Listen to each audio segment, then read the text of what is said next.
आज आप आए हैं सेशन, आपने बैठा स्ट्रेस मैनेजमेंट के बारे में आपने अब बात किया, इंटरेक्शन किया स्टूडेंट्स के साथ। आपका मेन की टेक अवेज क्या था स्टूडेंट्स के इंटरेक्शन के द्वारा?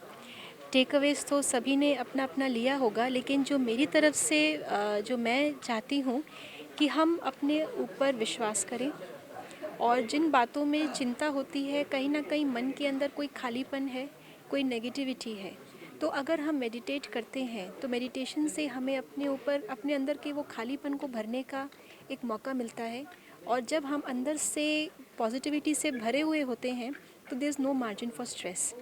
If we believe in the goodness of the world, if we believe in our own goodness, and if we are connected to the Supreme through meditation, there is no way that we can be under stress.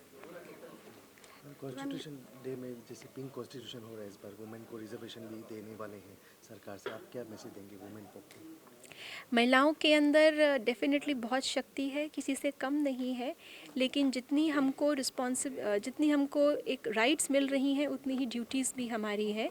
तो अपनी rights और अपनी duties के awareness में हम रहेंगे तो हमेशा हमें और राइट्स मिलेंगी। लेकिन अगर हम अपनी राइट्स को कभी मिसयूज़ करते हैं, मेन हो या विमेन हो या एक कॉमन सिटीज़न हो, जो राइट्स हमें मिली हैं अगर हम उसको प्रॉपरली यूज़ नहीं कर पाते हैं तो फिर वो राइट्स हमसे ले भी ली जाती हैं।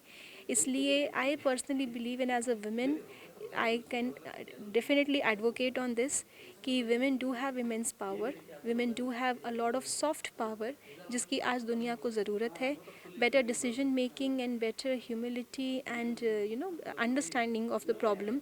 तो अगर डेफिनेटली कॉन्स्टिट्यूशन में असेंबली के अंदर महिलाएं आगे आएंगी तो वो लोगों की नीड्स को बेहतर समझ पाएंगी और एक बेहतर समाज का निर्माण कर सकती हैं।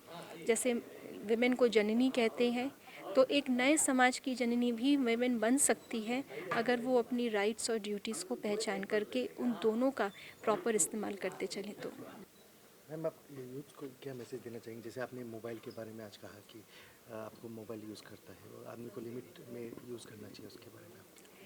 मैं यही कहना चाहती हूँ, सिर्फ मोबाइल के लिए नहीं, लेकिन लाइफ में हमेशा too much of anything is poison. जब भी हम किसी चीज़ में बैलेंस अपना खोते हैं तो उस बैलेंस को खोने के कारण से जो उसका बेनिफिट हमें मिलना चाहिए वो नहीं मिल पाता। बहुत ज़्यादा पानी पीना भी हेल्थ के लिए ख़राब है, जबकि जल ही जीवन है हम कहते हैं।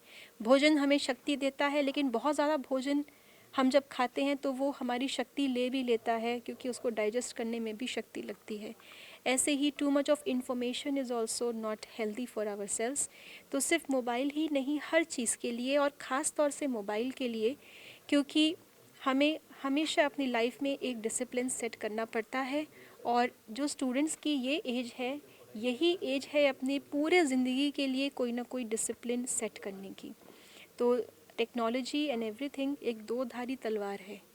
इसके धार को हम अपने बेनिफिट के लिए यूज़ करेंगे तो ये हमेशा हमें सुख देगी, और नहीं तो आज हम देख रहे हैं मोबाइल, जो इनोसेंट बच्चे हैं वो कितना साइबर क्राइम का भी शिकार बन रहे हैं, कितने स्कैम्स हो रहे हैं। तो इसलिए we always have to be very vigilant and very judicious in using anything, especially technology.